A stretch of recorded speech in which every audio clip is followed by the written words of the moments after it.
സാറേ, അമേരിക്ക യുദ്ധത്തിൻ്റെ 10-ാം ദിവസം രംഗപ്രവേശം ചെയ്തിരിക്കുന്നു. ഇറാനിലെ 3 ആണവ കേന്ദ്രങ്ങൾക്ക് നേരെ ആക്രമണം നടത്തിയെന്നാണ് പറയുന്നത്. എങ്ങനെയായിരിക്കും അമേരിക്കയുടെ ഓപ്പറേഷൻ? ന്യൂജേഴ്സിയിലെ ഗോൾഫ് ക്ലബിലായിരുന്നു ട്രംപ്. അദ്ദേഹത്തിന് ഈ ഗോൾഫ് കോഴ്സുകളൊക്കെ പലയിടത്തും ഉണ്ടല്ലോ. ഖത്തറിലും ഉണ്ട്, ഒരു സ്വകാര്യ സംരംഭം എന്നുള്ള നിലയ്ക്ക്. ആ ഗോൾഫ് കോഴ്സിൽ നിന്ന് അദ്ദേഹം ഈ നാഷണൽ സെക്യൂരിറ്റി സമിതിയുടെ മീറ്റിങ്ങിന്, ദേശീയ സുരക്ഷാ സമിതിയുടെ യോഗത്തിന് പോയി 2 മണിക്കൂർ കഴിഞ്ഞപ്പോൾ അദ്ദേഹം പ്രഖ്യാപിച്ചു 3 കേന്ദ്രങ്ങളും ആക്രമിച്ചു കഴിഞ്ഞു എന്ന് പറയുമ്പോൾ അവിടുത്തെ 6 മണിക്കും 8 മണിക്കും ഇടയ്ക്ക് ആണ് അവിടുത്തെ സമയം ആക്രമണം നടന്നിരിക്കുന്നത്.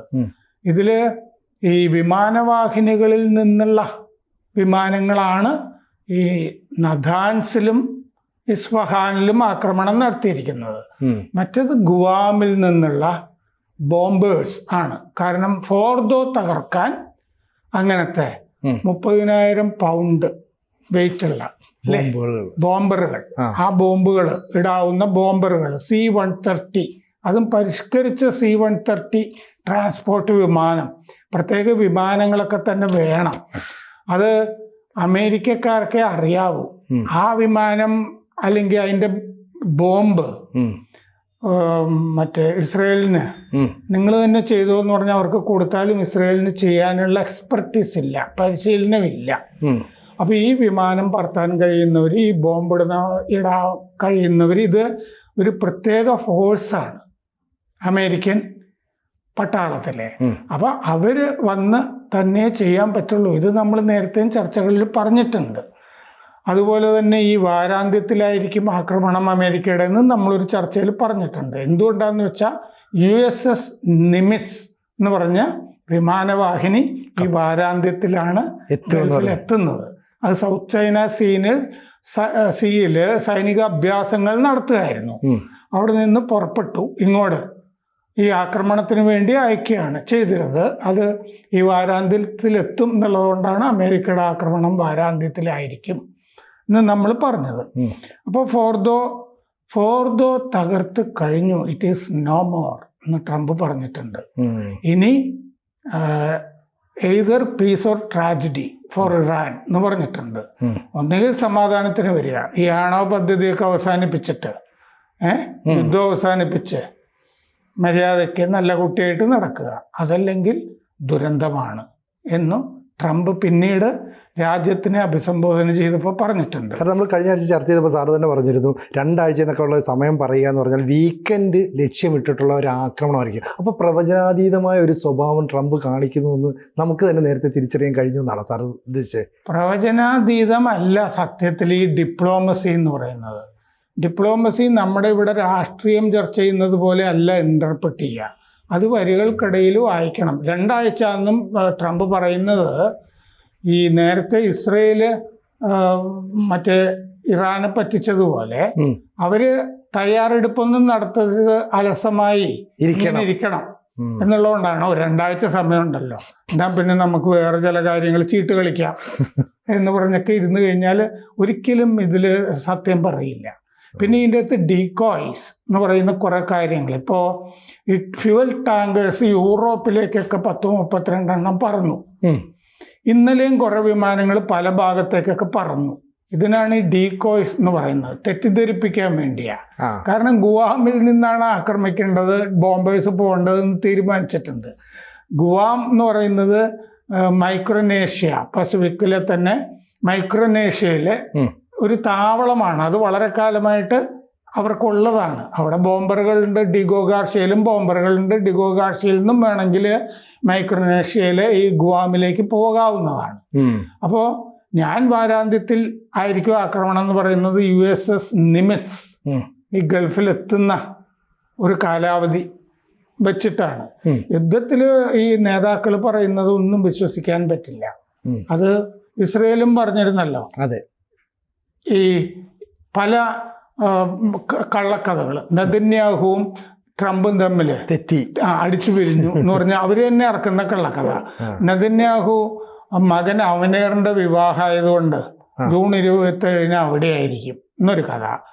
നെതന്യാഹു ഏതൻസിലാണ് എന്നൊരു കഥ. എന്നാ പിന്നെ ഇപ്പൊ ഒന്നും ഉണ്ടാവില്ലല്ലോ എന്ന് പറഞ്ഞ് ഇറാൻ ഇരുന്നോളണം, ഇതാണല്ലോ ഉദ്ദേശിക്കുന്നത്. അതാണ് ട്രംപും ചെയ്തത് 2 ആഴ്ച എന്ന് പറയുമ്പോൾ.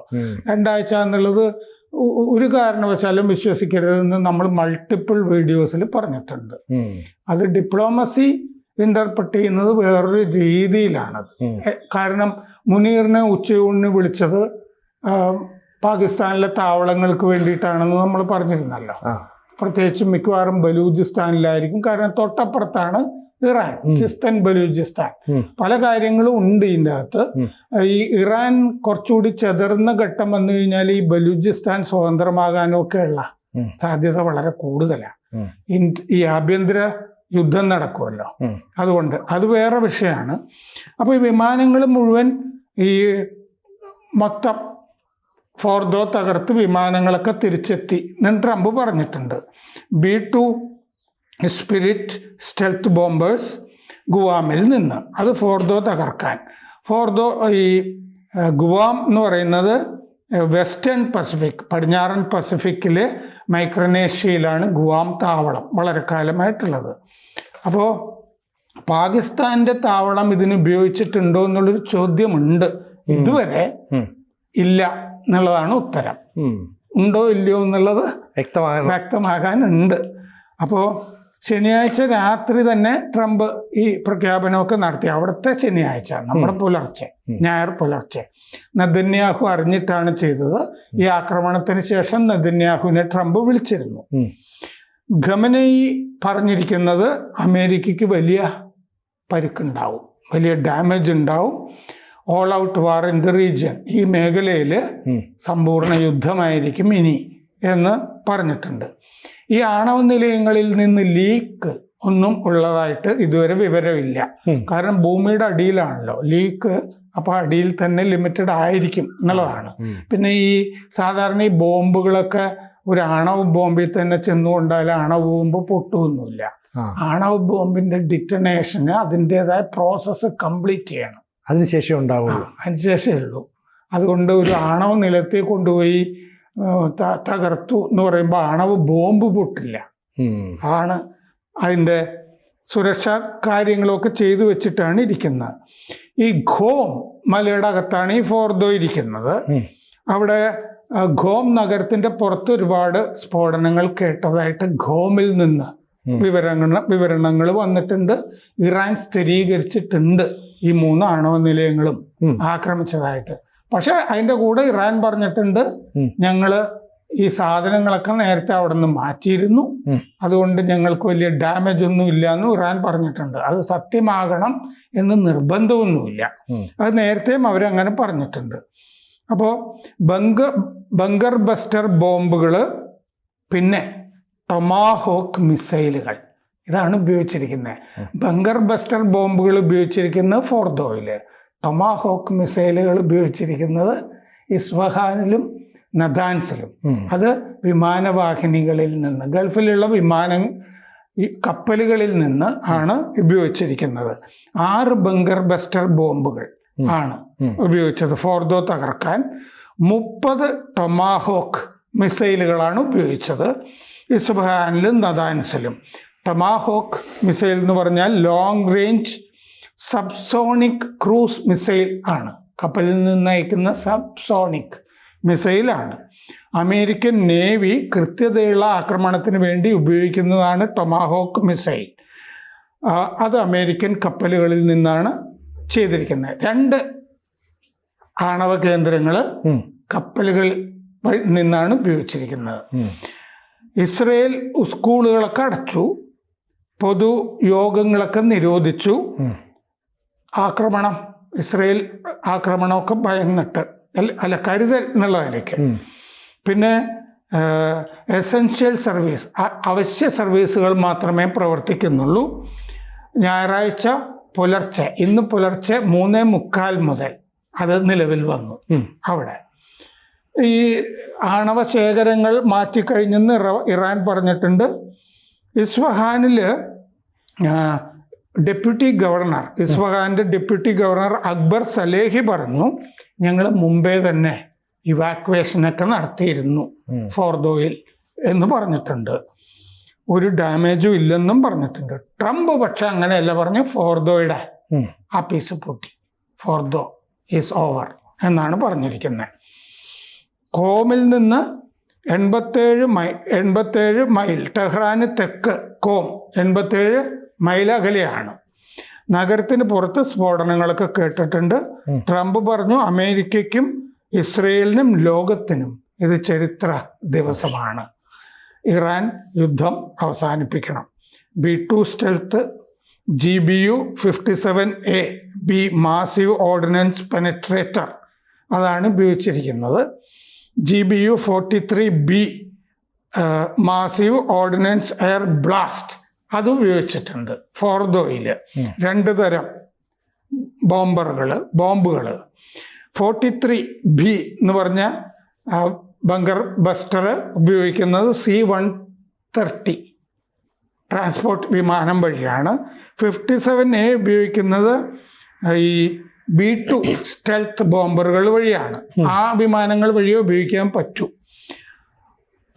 13,600 കിലോ, അതായത് 30,000 പൗണ്ട് അത്രയും ബോംബാണ് ഉപയോഗിക്കുന്നത്. അത് ബോംബുകളുടെ ശ്രേണിയാണ്. ഒരു ബോംബിന്റെ പിന്നാലെ ഒരു ബോംബ് ഇങ്ങനെയാണ് ഇത് തുറക്കാനായിട്ട് ഉപയോഗിക്കുന്നത്.